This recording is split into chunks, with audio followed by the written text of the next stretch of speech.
Hey guys, welcome back to Yellow Shoelaces. So I just came back from dinner. It was really good. I had a Beyond Burger with vegan mozzarella cheese, onions, and tomatoes. It was so delicious. It was really good, and I had some of the truffle fries. I was at the Yard House. Apparently, they have like the world's largest selection of beer. I don't know if that's necessarily true, but so they say. But as I'm sitting there and eating my food and drinking my drink, I happen to glance over at this couple next to me, and it just struck me funny because this guy, the way he was eating with his utensils, I started laughing to myself because I've never seen this in person. I've seen it in jailhouse movies, the guy's like fisting his fork and spoon and just like shoveling food into his mouth. And you see it with young kids too, but I've never seen this in person, only in movies or in person with a baby. Um, Now, as he's eating his food, I'm thinking to myself, I've never seen anyone do this necessarily with a fork. Even in TV, it's mostly spoons. So I've never seen it done with a fork. And I'm thinking to myself, wow, that is just so odd. And, we all have, I guess weird tendencies, when we're out.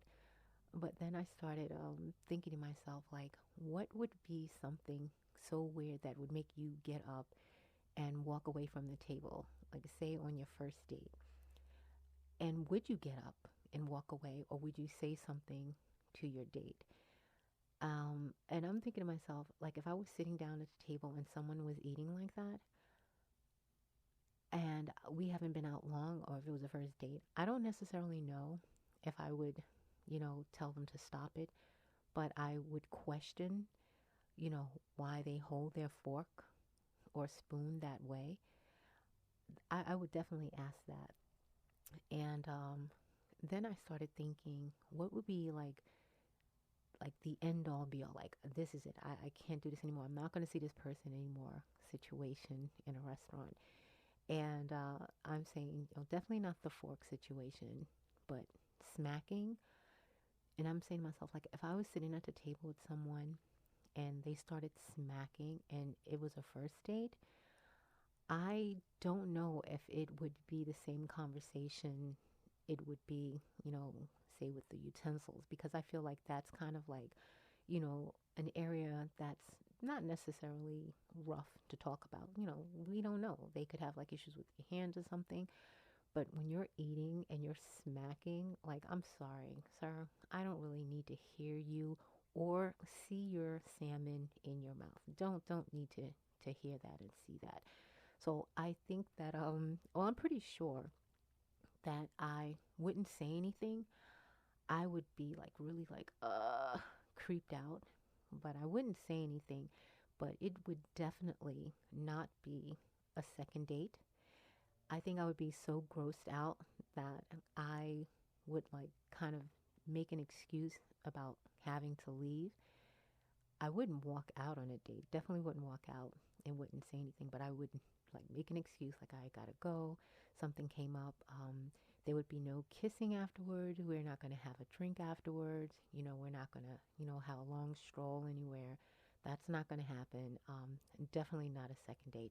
That for me would totally be a deal breaker. Smacking and then, having to hear and see your food over the table. No way.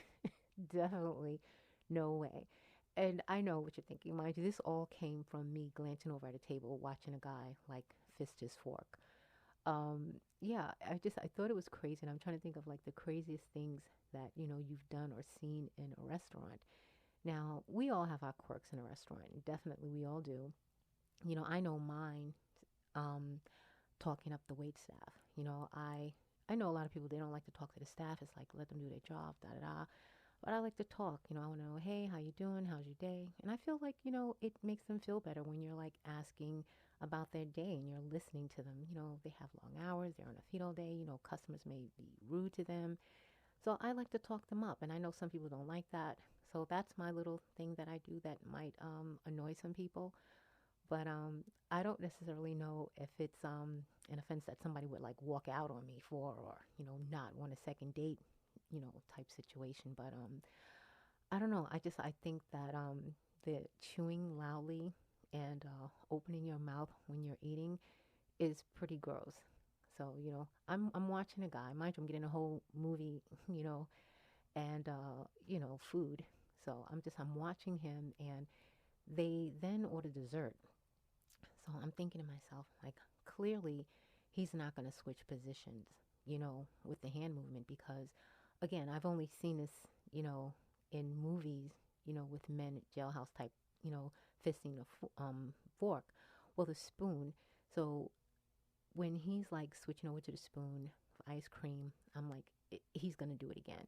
He's not going to switch it up now because, like, this is his eating style. So I thought that was really funny that he was eating like that. And I don't know, what would you do? Would you, continue to see someone who is doing that on a first date? What if you were in a relationship with someone and it's been, maybe a year into it and they develop this habit after the fact? What would you do? I, I, I, I would definitely not go out in public. We would have that conversation, at home. And my thing is like, look, we're gonna have a sit down heart to heart. We're gonna start slow. I'm gonna make you grilled cheese at home. You're gonna eat that, and we'll see how you do. And when you're doing better, we'll take it out to Wendy's. We'll order some French fries, and see if it gets better. Less loud, less food is being shown when you're eating. The next step will be an all you can eat buffet. You will have some rice. We're going to try some salad just to see where this is going with some dressing, making sure nothing is like, spilling over on the sides of your mouth or anything like that. And at that point, we can then, move on to a restaurant with some tablecloths because, yeah, I don't think I can do that. Well into the relationship, we will have a talk. And if we can't accomplish those things, in training from home, Wendy's, all you can eat, and we still can't get that together, we will just be ordering Uber Eats, from now on. Between Uber Eats and cooking at home, that's just going to be our lifestyle, unless we're out of country eating somewhere else, and we'll make some adjustments with that situation. Now, if it's a year in, I'm not going to break up with you, but we're going to make some adjustments, and that might mean, we're eating again in the house in separate rooms or in front of the TV or out of country, and, we're not facing each other. So I don't know if I would break up with you over a year for something like this, but definitely if it's new, we're not having a second date. We're definitely not having a second date. So yeah, that happened tonight. The spoon thing. I mean, is it life or death? No. Was it interesting? Yes. And the crazy part is, like, after they finished their dessert and they were getting ready to get up and go, he's putting on his coat, and I swear to you, this lady, she takes her finger, and like she literally like shoves her finger up his butt. I'm just like, oh my God, this is so insane. Like I don't know, we're in a restaurant and she's doing this, and had I been minding my business, I would not have seen it, but as it was, I was not minding my business. I was basically, all into their dinner and their eating habits. Well, mostly his eating habits, but yeah, that happened tonight while I was having dinner. And those thoughts just kind of roamed in my head, just willy-nilly like. But yeah, so I just decided, why keep this to myself when I can share my wild experience with you guys? And I hope you enjoyed it. So listen, I want you guys to remember to always stay intrigued. And until next time, bye.